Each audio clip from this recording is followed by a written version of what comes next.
All right, so get this, everyone. We're diving into President Trump's plan for the Gaza Strip.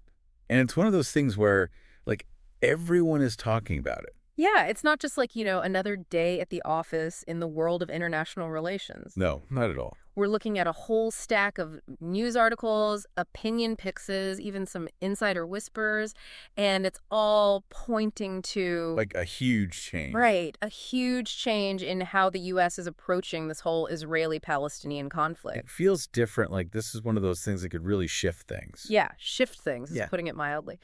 So what are we doing today? We're cutting through the noise.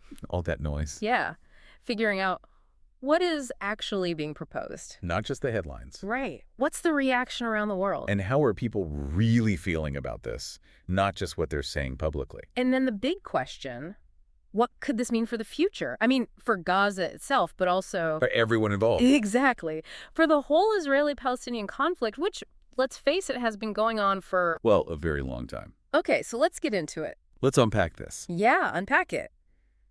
Trump's plan, from what we can gather, has these three main pieces. Three big things. First, the U.S. takes, quote-unquote, ownership of the Gaza Strip. And right away, that's where things get, Confusing. yeah, confusing. Yeah. Because what does ownership even mean in this situation? Right. Are we talking, like, temporary? Is it, like, full-on annexation? Or is there some, other thing they haven't even thought of yet? It's totally uncharted territory. Yeah, and all those different ownership ideas, they each have, their own problem. Their own baggage. Exactly. Some experts are saying maybe be like a protectorate. Kind of like how the U.S. was involved with Japan after World War II. Yeah, that kind of thing. But then others are saying, no, it's more like annexation, which, let's face it, would be... Unprecedented. and probably cause a lot of international... Pushback, big time. So, point one, ownership, a whole mess on its own. Point two, the entire Palestinian population of Gaza. All 2 million people. Gone.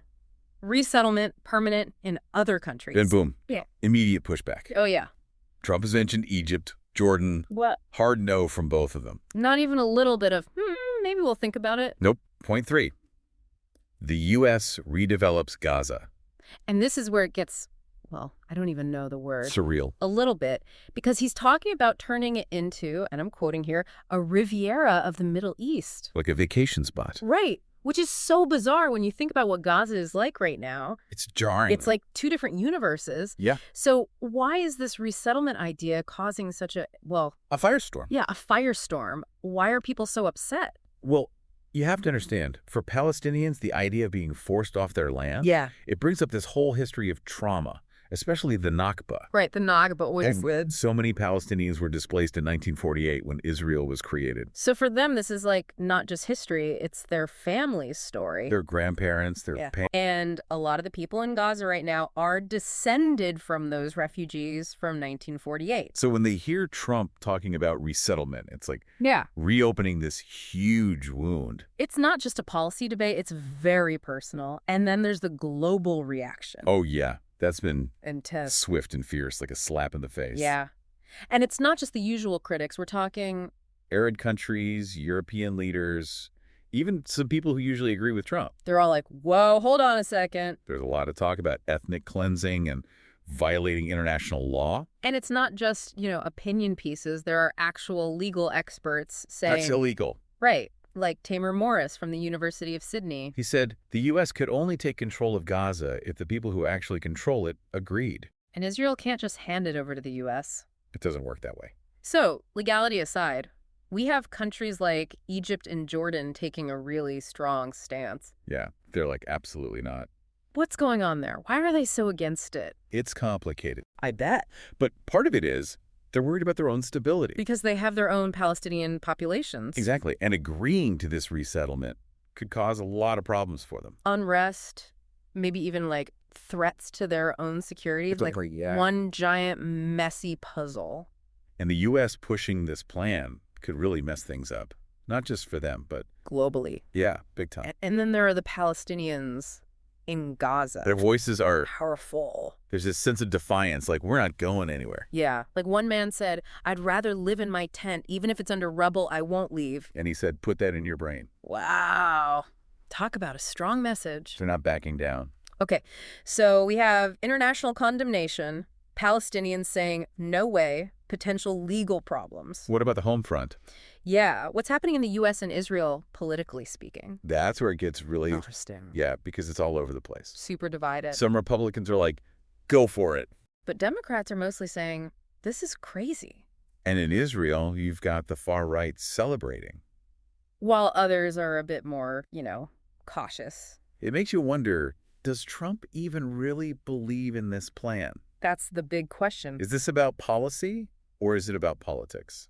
I mean, if you look at how Trump operates... He likes to shake things up. He definitely does. And he's not afraid to make people mad. He's not exactly known for subtlety. So maybe this is more about, throwing a wrench into the works and seeing what happens. A power play. Yeah, a power play. Either way, it's going to have a huge impact on things. In the U.S., in Israel, everywhere. Okay, so now we have to ask, what about Gaza's future? If this plan actually happens. What then? Big question, right? Because right now we're dealing with a very fragile situation. Ceasefire, hostage negotiations. This could derail everything. Throw it all into chaos. And then there's the international community. They're already pretty upset. If Trump ignores them and goes ahead with this plan... What happens to the U.S.? Diplomatic problems, economic problems. It's a powder keg, you know, one spark. And we haven't even talked about the humanitarian situation in Gaza. Which is already a crisis. One of the most densely populated places in the world. Poverty, lack of infrastructure, all the damage from the war. It's a mess. So this plan could make a bad situation even worse. Orders of magnitude worse. And that's not even considering the human cost. Which is impossible to even measure. It's mind-boggling. And then there's this whole other thing going on. Saudi Arabia and Israel. They've been talking about normalizing relations. Which would be huge. But Saudi Arabia has said that depends on an independent Palestinian state. Which this plan completely throws out the window. So Trump could end up alienating Saudi Arabia and that normalization deal. Gone? It's like he's playing 3D chess, but blindfolded. Okay, we've covered a lot here. Where? The plan itself, the reactions, legal stuff, historical stuff. The Palestinian perspective, what's happening politically? What does it all mean? Good question. I think the main takeaway is we're in uncharted territory. No one has ever tried something like this. And the consequences could be... unpredictable. Understatement of the century. But one thing's for sure. This plan could completely change the Middle East. And not necessarily for the better. That's putting it mildly. We're dealing with a lot of unknowns. But the future of Gaza and the whole Israeli-Palestinian conflict... more uncertain than ever. And that's saying something. But before we wrap up this part, there's something else. Ooh. What if this whole plan is just about shaking things up, not about actually doing it? Like a pressure tactic. Yeah. Force other players like Saudi Arabia to give him something. Because they're so desperate to stop it. Right. It's like he's saying, you don't like this crazy plan. Fine. What will you give me instead? Risky, but it could open up new possibilities. Like a gamble with really high stakes. Wow, so many questions. And not a lot of answers. It's a cliffhanger. We need to dig deeper into this. For sure. The history, the potential futures. It's all connected. Okay, everyone. That's part 1 of our deep dive into Trump's wild Gaza plan. Buckle up, because there's more to come. We'll be back soon. All right, welcome back to our deep dive on President Trump's plan for the Gaza Strip. Yeah, it's a plan that's definitely causing a lot of controversy. Last time, we ended on a bit of a cliffhanger. So many questions. Like, is this plan even possible? And even if it is, will it actually happen? Yeah, and maybe even more importantly, what are the alternatives? If this whole thing falls apart, then what? What happens to Gaza? What happens to the Palestinians? Big questions. Well, we got to think about those for sure. But before we get too far ahead of ourselves, Right. We need to understand why this plan, especially the whole resettlement thing, is causing so much anger. Especially from Palestinians. Yeah, and for that, we have to go back in time a bit. History lesson. Exactly, because you can't understand the present without understanding the past. Okay, remind us about this Nakba thing. Right, the Nakba, which means catastrophe in Arabic. Heavy. It refers to what happened in 1948 when Israel was created. A lot of people were displaced. Hundreds of thousands of Palestinians were forced from their homes. Ended up in refugee camps. In neighboring countries, yeah. And as we talked about before, a lot of the people in Gaza right now are... descendants of those refugees. So it's not just some event in a history book, it's their family's story. their grandparents, their parents. So for them, when Trump talks about resettling them, it's like... You're saying it's okay to do it again? It brings up all that pain and trauma. It's like he's ignoring their history, their suffering. And that's why they're so resistant to this plan, even though... Even though life in Gaza is really hard. Yeah, it's not like it's paradise there. But it's their home. And there's this quote from one of the articles that really stuck with me. Oh, yeah. Someone said, even under genocide, we didn't leave. Wow, that's powerful. It shows how deeply connected they are to the land. And how much they value their right to self-determination. They want to decide their own future. Exactly. They don't want to be pawns in someone else's game. So, given all that history, is it realistic to think Palestinians would just, like, pack up and leave Gaza? Even with promises of a better life somewhere else. I mean, it doesn't seem likely. Based on what we're seeing, all the defiant statements, the people returning to their destroyed homes. Even choosing to live in tents rather than leave. There's this one guy, he said, I'd rather live in my tent under rubble. And he said, put that in your brain.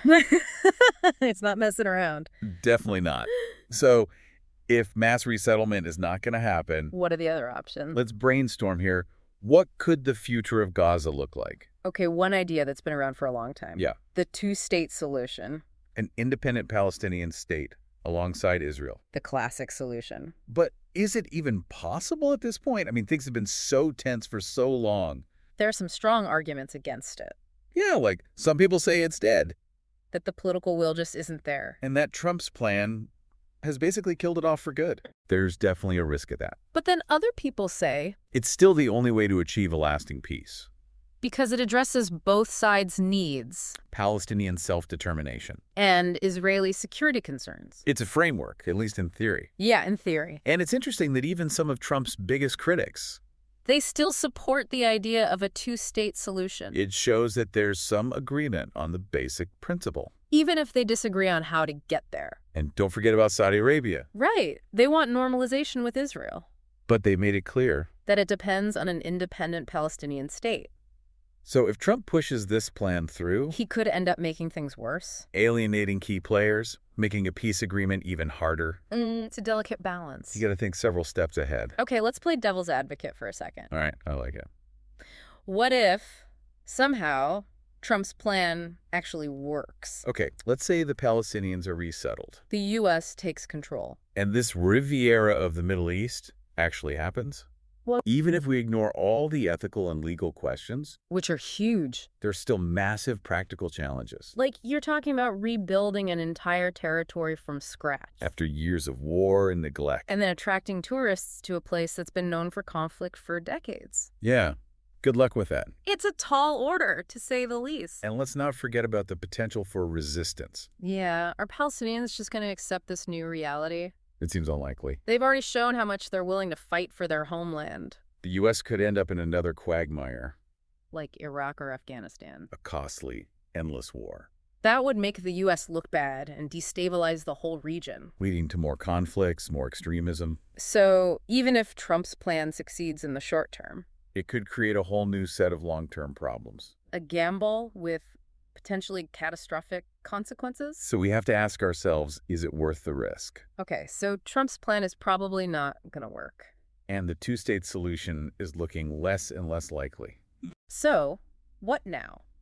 What does the future hold for Gaza? That's the million-dollar question. The one everyone's trying to answer. And it's a question that will probably be debated for years to come. It seems like we always end up with more questions than answers. That's the nature of our show. But sometimes just asking the right questions is the most important thing. Challenging assumptions, exploring different perspectives. And in this case, it's crucial to think outside the box. Avoid simplistic solutions. Because the stakes are incredibly high. The human cost is too great. So, what are some of the tough questions we should be asking about Gaza's future? Well, one question is, how do we break this cycle of violence and distrust? It's been going on for so long. It's like a broken record. We need to find a way out of this loop. Another question is, how do we ensure the basic human rights of everyone involved? Both Israelis and Palestinians. The right to live in dignity, security, freedom. Self-determination for Palestinians. And a sense of security for Israelis. It's about finding a balance. And finally, how do we create a future where they can coexist peacefully? Share the land they both call home.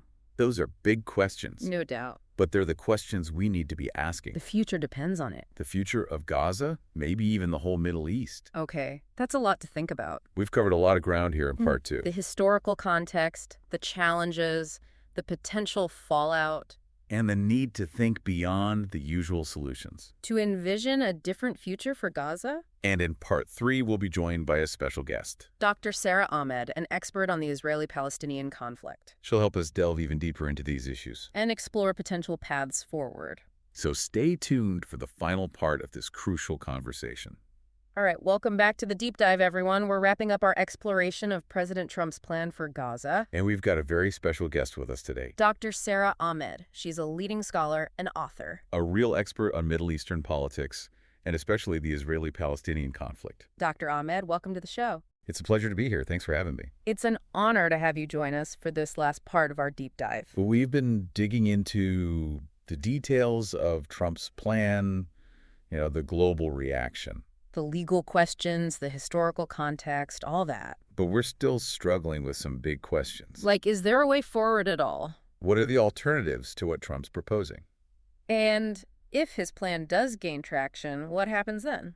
Well, you've hit on some really crucial points, and I think it's important to say we're at a very... unpredictable moment. Yeah, unpredictable. Trump's proposal, it's definitely shaken things up.